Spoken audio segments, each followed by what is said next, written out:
ouvrir nos Bibles dans l'Épître aux Hébreux, au chapitre 12. Et on pourrait débuter la lecture au verset... On pourrait peut-être lire, je sais qu'on a considéré légèrement la portion, mais à partir du verset 14. Rechercher la paix avec tous et la sanctification sans laquelle personne ne verra le Seigneur. Veillez à ce que personne ne se prive de la grâce de Dieu,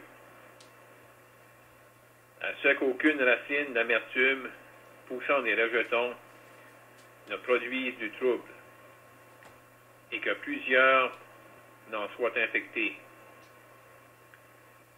À ce qu'il n'y ait ni débauché, ni profane comme Ésaü, qui pour un mets vendit son droit d'aînesse.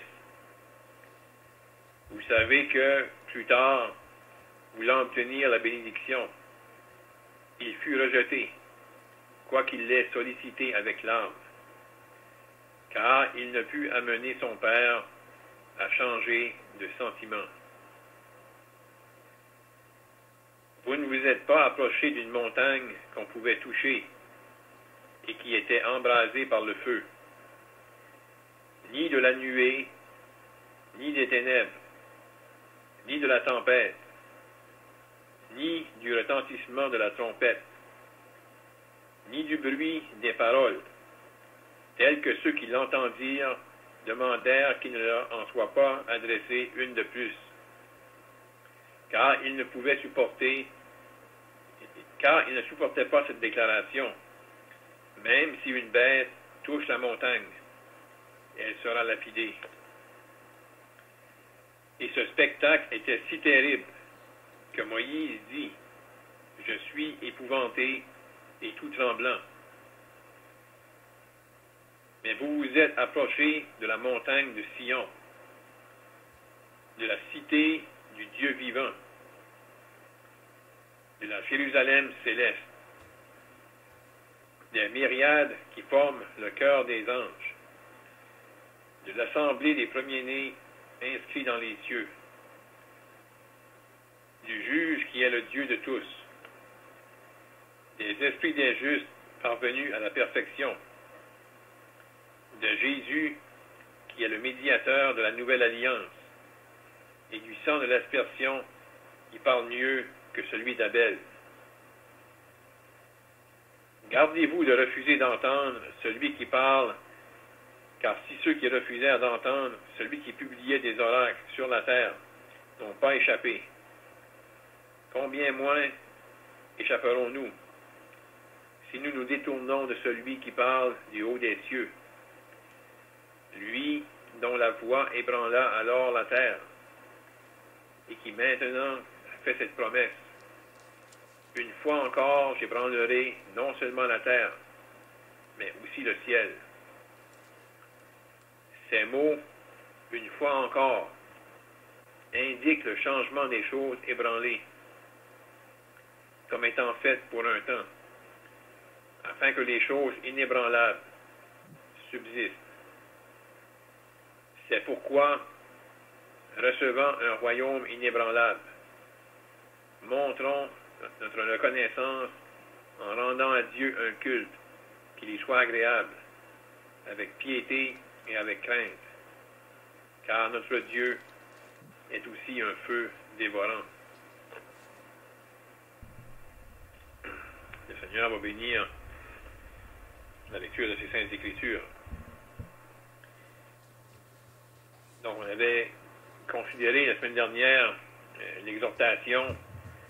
Ça avait été soulevé par plusieurs frères, le fait qu'il y a des verbes d'action qui concernent les croyants, comment on était appelés à fortifier nos mains languissantes et nos genoux affaiblis. On était exhortés à rechercher la paix. On était aussi exhortés à veiller en ce qui concerne trois choses. Veiller à ce que personne ne se prive de la grâce de Dieu. veiller aussi à ce qu'aucune racine d'amertume puisse prendre place, que ça va produire des rejetons, produire du trouble, et aussi à veiller à ce qu'il n'y ait ni débauché, ni profane comme Ésaü. Donc on voit l'exemple de cet homme-là, la façon qu'il a méprisé la bénédiction. L'auteur de l'Épître aux Hébreux s'adressait à des croyants qui avaient un arrière-plan relié au judaïsme. Et la persécution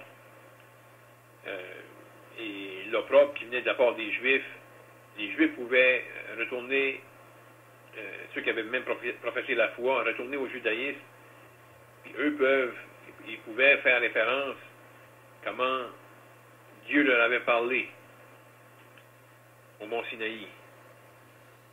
Et encore, même jusqu'à aujourd'hui, le juif religieux, mais toujours opposé à l'Évangile, va s'appuyer là-dessus.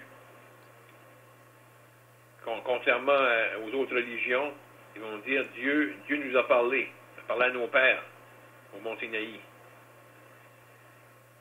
Et ici, l'auteur de l'Épître aux Hébreux, il mentionne aux croyants, à partir du verset 18, il va faire un contraste entre ce que le peuple juif avait connu.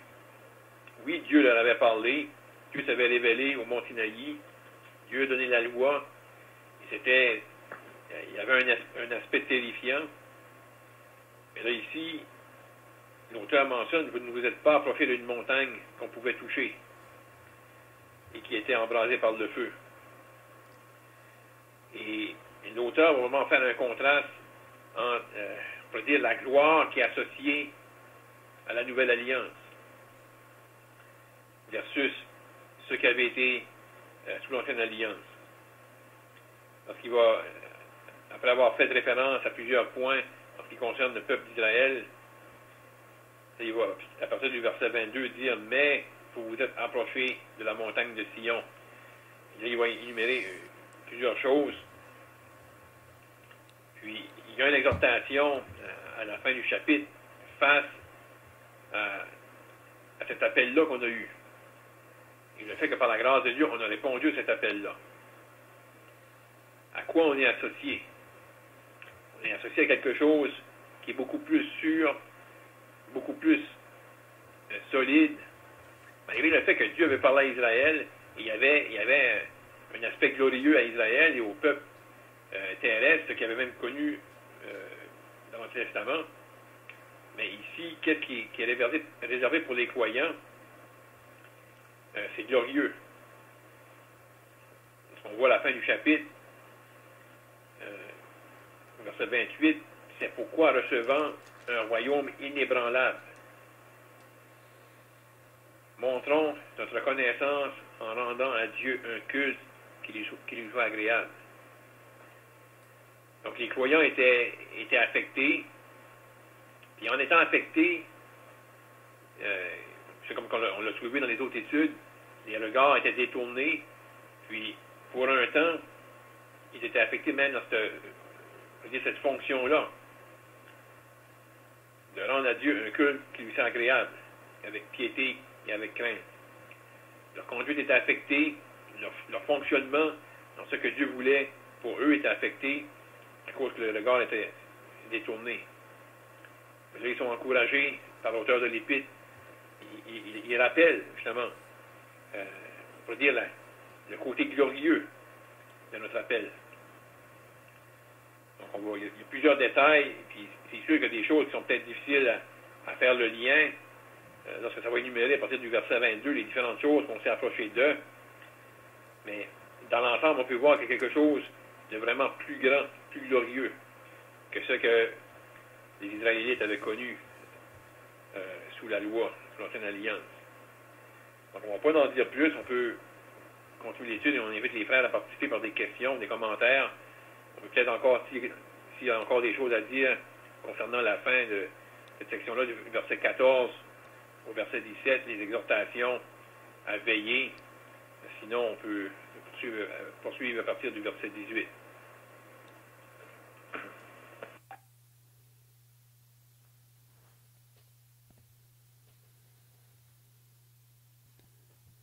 Donc, l'auteur de l'Épître aux Hébreux, il veut vraiment tourner ces croyants-là, à ce qui vient d'être dit là, à ce que nous avons dans le Seigneur Jésus-Christ.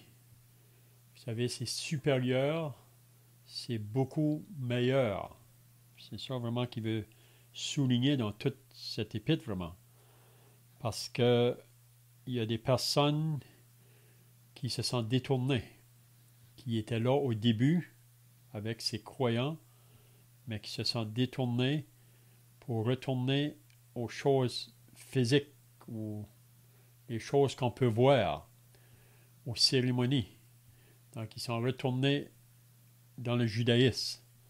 Ça veut donc dire qu'ils ont méprisé, un peu comme qu'on voit là, concernant Ésaü.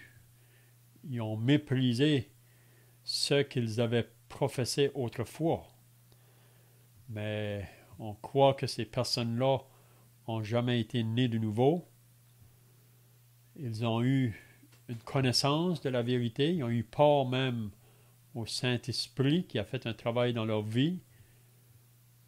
Ils ont fait une profession, mais ils se sont détournés pour retourner de nouveau à ce qu'ils avaient quitté. Puis vous savez que Pierre nous parle de ça dans sa deuxième épître, en parlant à ceux qui, pour un temps, ils se sont retirés des souillures du monde après qu'ils ont eu une connaissance de la vérité, mais ils sont tombés de nouveau. Donc il dit, il est arrivé comme le proverbe dit, le chien est retourné à ce qu'il a vomi, et la truie qui vient d'être lavée retourne dans son bourbier. Donc c'est vraiment ça qu'ils ont fait. C'est vraiment un acte apostat, vraiment. Ils ont apostasié. Donc, ça a été vraiment un coup là pour ébranler même ceux qui sont réels. Okay? Donc, on avait vu là, à la fin du chapitre 10, l'auteur disait « Et mon juste vivra par la foi, mais s'il se retire, parce qu'il y en a qui s'avaient retiré parmi ceux qui avaient professé le salut, mais s'il se retire, mon âme ne prend pas plaisir en lui. » Donc Dieu ne prend aucun plaisir pour ces personnes qui se sont détournées. Il dit, nous ne sommes pas de ceux qui se retirent pour se perdre, mais de ceux qui ont la foi pour sauver leur âme. Donc on pourrait dire, ceux qui sont réels, c'est vrai que même ceux qui sont réels peuvent être ébranlés, ils peuvent être influencés, mais à la fin, ils vont tenir. Nous ne sommes pas de ceux qui se retirent pour se perdre, mais de ceux qui ont la foi pour sauver leur âme. Donc, comme le frère vient de dire tout à l'heure, ce que l'auteur veut faire ici, c'est vraiment de tourner les regards des croyants sur ce qui est meilleur et supérieur. On sait que sous l'ancienne alliance, c'est associé à la loi, mais sous la nouvelle alliance, on est associé à la grâce. Donc, le verset 16, on n'avait pas touché la semaine passée, là, quand il dit « Veillez à ceux qui ne se privent de la grâce de Dieu », mais ça continue là, au verset 16, « Veillez à ceux qu'il n'y ait ni impudique. » Vous savez, le mot impudique, je pense que notre frère a mentionné tout à l'heure, ni débauche. Donc, c'est vraiment associé là, à une vie de débauche. Ça comprend assez un mot qui comprend beaucoup plus large que ça, là.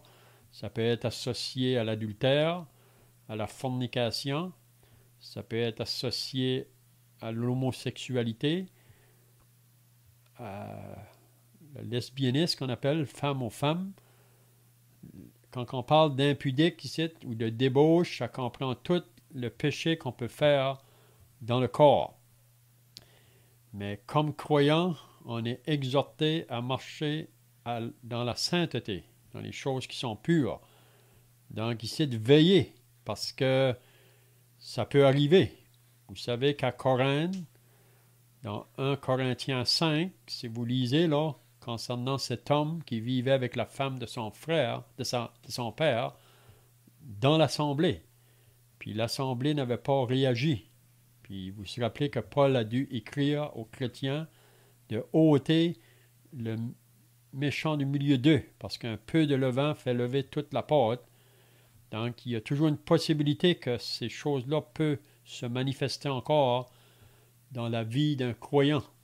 Vous savez, parce qu'on a toute encore cette nature charnelle qui nous fait la guerre, qui s'oppose, puis à moins de maintenir notre communion avec Dieu là, de jour en jour, il y a toujours le danger qu'on peut tomber dans ses péchés. Donc, afin qu'il n'y ait ni impudique, ni profane. Donc, profane, c'est comme quelqu'un qui méprise. Puis c'est ça qui est arrivé vraiment. Ceux qui se sont détournés, là, ils méprisent vraiment les choses qu'ils ont reçues ou entendues. Ils s'en détournent complètement. Ça, c'est vraiment l'acte apostat. Donc, comme Isaïe, qui pour un mets vendit son droit d'aînesse. Donc, on peut voir que Isaïe, pour un désir charnel vraiment, juste pour un plat de lentilles, il a méprisé sa bénédiction. C'est quelque chose. Donc, il faut faire attention, même nous, comme croyants, d'agir nonchalant ou légèrement en ce qui concerne les choses de Dieu, là. Je ne sais pas si les frères ont d'autres pensées, là.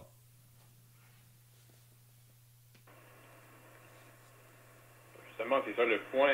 Le mot profane, c'est personne qui va mépriser ou donner aucune importance à tout ce qui est associé à Dieu, tout ce qui a un caractère saint. Lui qui est profane va être opposé à toute chose qui est associée à Dieu. Là, Ésaü, la promesse venait de Dieu, loi d'aînesse. Donc lui, il a méprisé ça. Il n'a pas regardé ça comme quelque chose de spécial, quelque chose qui venait de Dieu. Comme ça vient d'être dit, pour un mets, il a vendu son droit d'aînesse. Donc, comme notre frère Léon vient de dire, il peut y avoir des choses de la parole de Dieu qu'on mettrait moins d'importance dessus. Qu'on pourrait, d'une manière, avoir ce caractère-là profane. Mettre moins d'importance, puis à certaines choses de la parole de Dieu. Donc, on est exhorté à veiller. Parce que vraiment, chaque chose qui vient de la parole de Dieu est importante.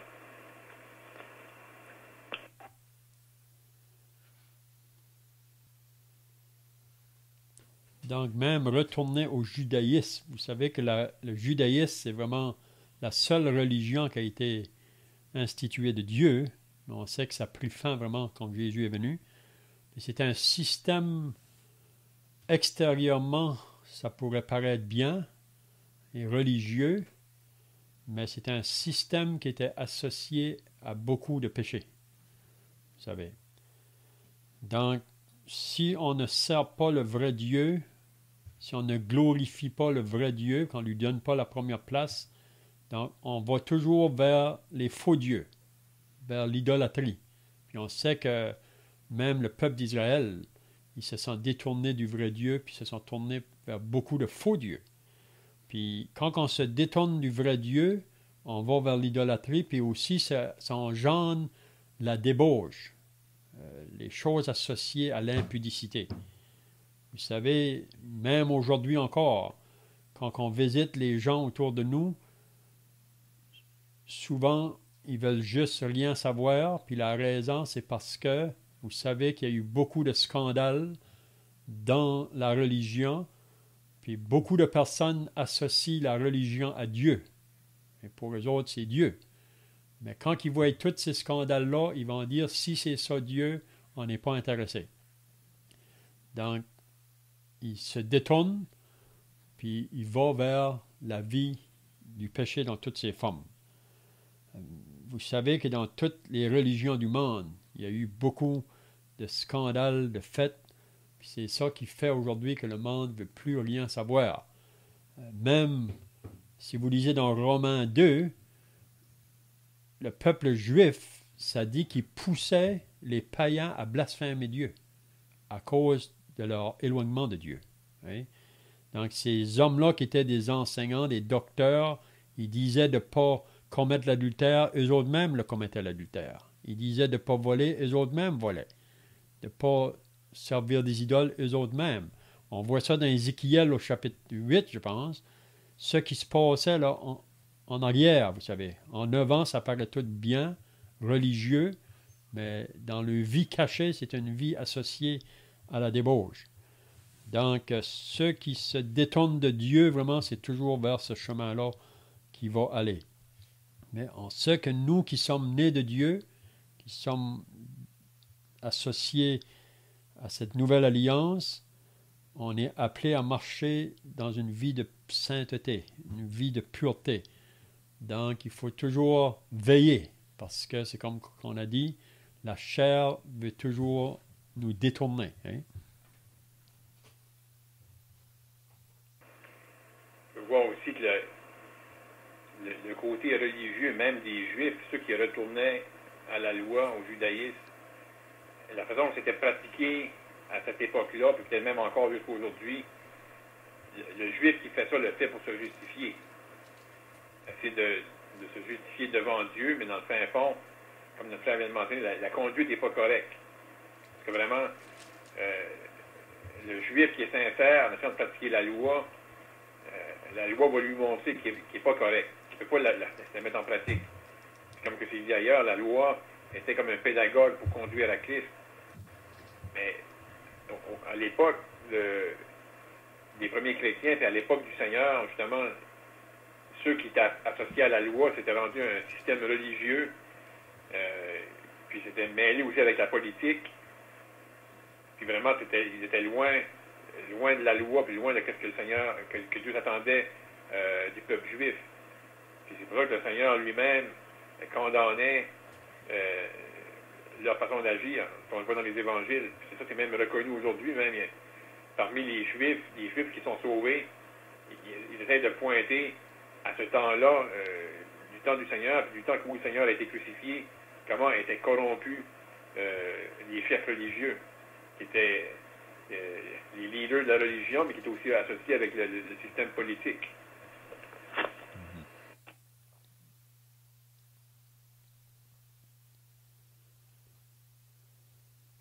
Parce qu'on verra dans Hébreux 13, là, au début, l'auteur exhorte encore les croyants, là, en parlant concernant le mariage.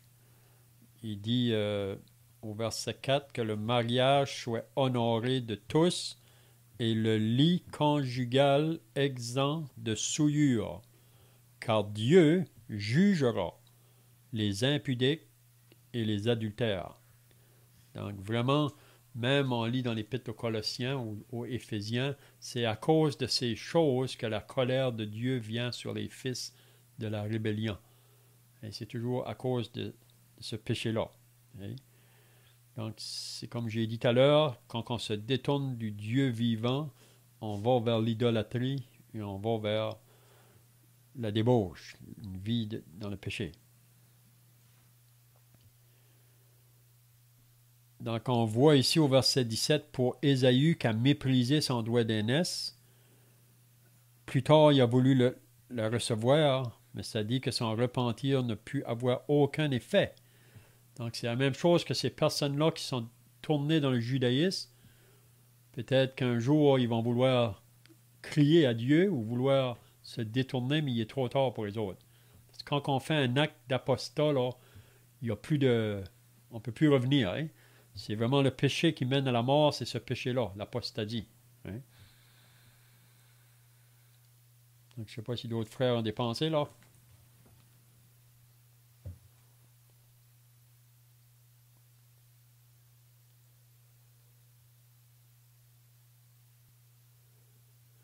Donc, le verset 18, « Vous ne vous êtes pas approchés d'une montagne qu'on pouvait toucher. » Donc, l'auteur ici, il va amener vraiment ce qui s'est passé au mont Sinaï. Si vous lisez dans l'Exode, au chapitre 20, quand le peuple d'Israël était au bas de la montagne, là, c'est là qu'il veut amener les croyants ici. Là. Il dit, « Vous ne vous êtes pas approchés d'une montagne qu'on pouvait toucher, et qui était embrasé par le feu, ni de la nuée, ni des ténèbres, ni de la tempête, ni du retentissement de la trompette, ni du bruit des paroles. Il se rappelait que le peuple ne voulait plus entendre. Cette voix-là, ça lui faisait peur, vraiment. Ça les effrayait. Puis ils avaient dit à Moïse que Dieu devrait parler au travers de lui. Mais ils ne voulaient plus entendre la voix de Dieu parce que ça lui faisait peur. Mais on sait que par la suite, ils avaient dit à Moïse, on va faire tout ce qu'il nous a dit. Ça, c'était fort, ces paroles-là. Mais ça, c'est sous le terrain de la loi. C'est l'homme qui veut s'approcher de Dieu en pensant qu'il peut le faire par sa propre force. Mais c'est impossible. La loi nous condamne. La loi, c'est comme se regarder dans un miroir. Qu'est-ce qu'elle fait? Elle révèle nos péchés. Comme le miroir révèle notre visage quand il est sale. Puis le miroir en lui-même, il ne peut pas laver notre visage. Il peut seulement dire qu'est-ce que notre visage est. C'est la même chose avec la loi. La loi dit tu ne fais pas ci, tu ne fais pas ça. Mais l'homme, à cause de sa nature pécheresse, il va s'opposer à cette loi-là. Il va y aller contraire. Hein? Donc c'est pour ça qu'on a besoin d'un sauveur en dehors de nous. Hein?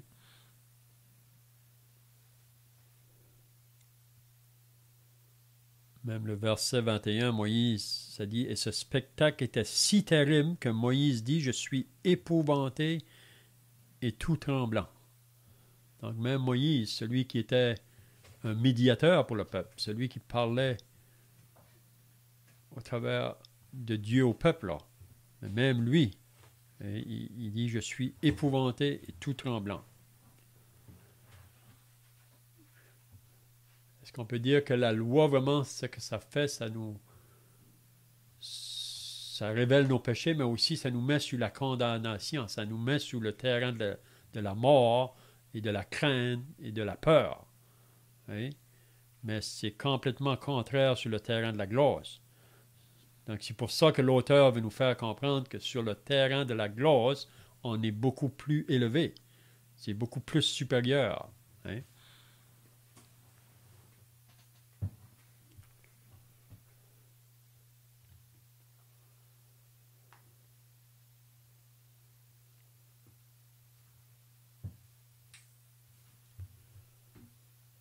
Quelqu'un d'autre pensée, là?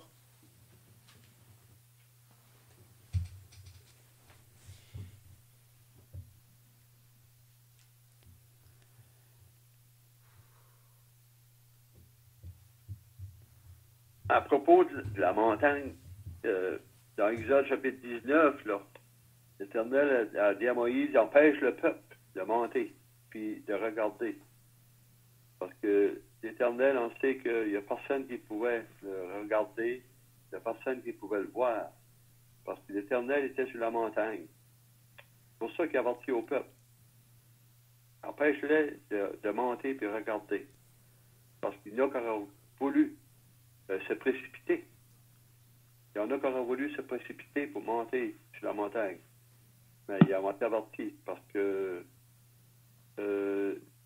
si quelqu'un touchait la montagne plus tard, plus loin, ou une bête ou un homme touchait la montagne, il aurait pu être il aurait pu mourir.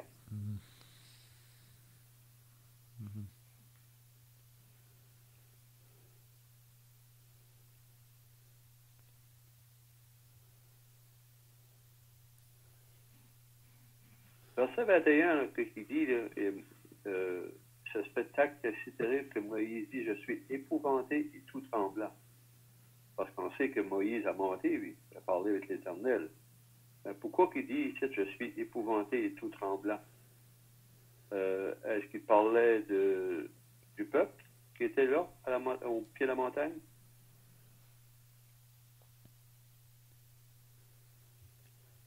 Oui, pour moi, on pourrait dire même Moïse, même s'il était un homme que Dieu avait choisi là, pour faire sortir son peuple de l'Égypte, même Moïse, face à cette voix qui se fait entendre, là, il était épouvanté parce que sur le terrain de la loi, c'est comme j'ai dit tout à l'heure, c'est un terrain vraiment qui nous révèle notre état, puis ça nous met vraiment sur un terrain là, de jugement. Donc, c'est pour ça que ça apporte une certaine... Ça nous fait peur, vraiment. Ça nous fait peur. Parce que l'homme, dans nos péchés, on est privé de la gloire de Dieu. On ne peut pas s'approcher de Dieu dans cet état-là. Donc, c'est pour ça que Dieu a dû envoyer son Fils. Parce que l'homme, dans ses péchés, c'est impossible qu'il peut arriver dans la présence de Dieu. Oui. Donc, il nous a envoyé un sauveur. Donc, je ne sais pas si les frères ont d'autres pensées, là.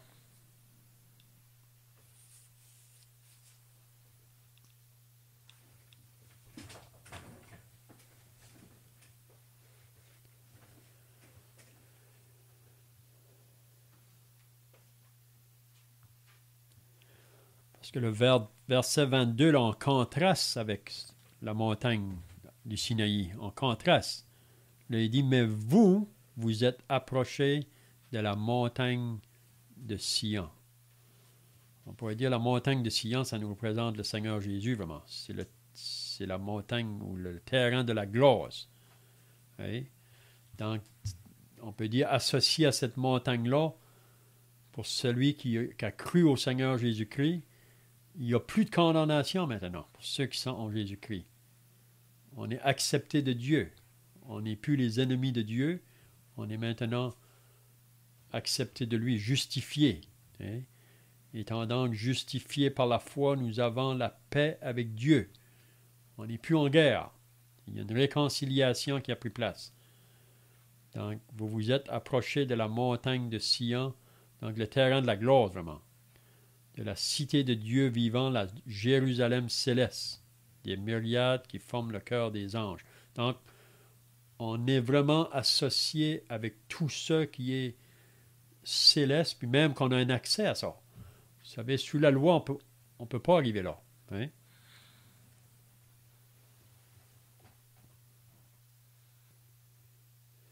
Puis quand l'auteur parle ici, c'est comme si on est déjà là. Hein? Même dans Éphésiens, il dit que nous, chrétiens, on est déjà assis dans les lieux célestes en Jésus-Christ. Donc, toutes ces choses-là, c'est déjà à nous, même si on n'est pas encore arrivé là. Hein? Il mentionne plusieurs choses ici, là.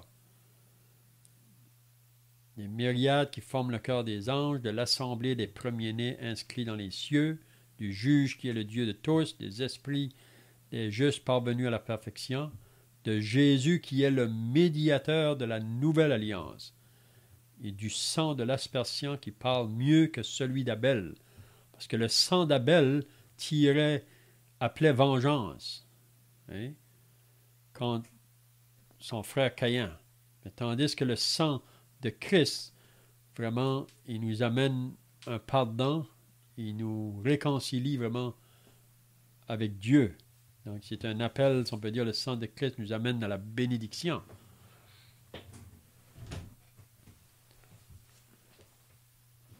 Donc, je vois que le temps est passé. Je ne sais pas si les frères ont d'autres choses à ajouter, là. Sinon, on peut terminer par la prière. Si quelqu'un a un cantique, on peut le faire. Seigneur Jésus-Christ, nous voulons, en terminant, te remercier encore une fois pour ce temps précieux que nous avons eu encore ce soir pour pouvoir avoir ce temps ensemble dans la prière et dans l'étude de ta parole. On te remercie que tu permets qu'on puisse le faire de cette manière à travers les circonstances. Et on te remercie qu'ensemble, même à distance, on peut se réjouir ensemble de ta parole, des vérités qui nous concernent, qui concernent ton Fils, les promesses qu'on a en lui. Et on espère que bientôt va s'accomplir ce qu'il a annoncé aux siens avant qu'il parte, qu'il allait revenir. Et on pense même comment les anges ont consolé ceux qui regardaient le Seigneur partir, que de la même manière il allait revenir. Et on sait que cela va prendre place bientôt. Et comment ça va être un jour merveilleux, un jour glorieux, où tous ceux qui lui appartiennent vont aller à sa rencontre sur les nuées.